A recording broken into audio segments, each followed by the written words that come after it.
How about we play hide and seek?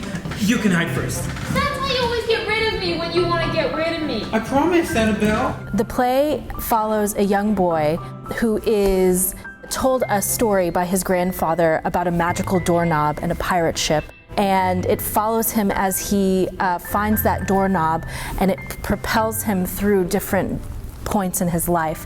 So he sort of time travels through his own life in a really magical and surreal way. And you experience all the people he meets along the way. And there are bits of magic and storytelling throughout. His worst fear is losing your childhood, which is technically what is happening throughout the play, because he goes through a door and he's like 20 years into life. She's propped up the mannequin torso her sister got her from the Sky Mall catalog for the purpose of masquerading as two people in the carpool lane. Cut her commute nearly in half. Thanks, sis. I think the show is mainly about the power that fairy tales and stories can have, and how those powers are timeless, and how fairy tales and stories really do operate throughout the ages to tell us a lot of lessons. An old fisherman squints into the darkness. Hello? There's someone out there just beyond his vision. He could see who if it weren't for his one bad eye, the color of an iceberg. It's a very interesting show. It's very fantastical, but in a grown-up fantasy, which I think is kind of cool. And even for me being in it, it's kind of like a throwback to being a kid and playing pretend and thinking about fantasy, but it's kind of for adults. So I think that's a really interesting thing people will like about the play. 9, 10.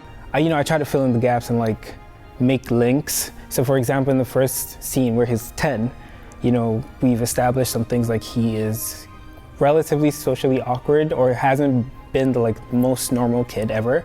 So I try to take that into when he's 28, some things don't leave you. It's just basically giving him certain characteristics that stick to him and would help you see that this is the same person. How long are you waiting? Oh no, it was my fault. I got here early, so.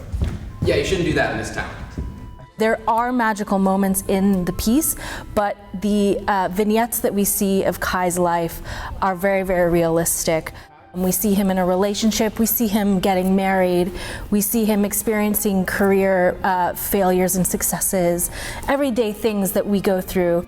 But layered on top of that is this element of a magical totem that follows him along.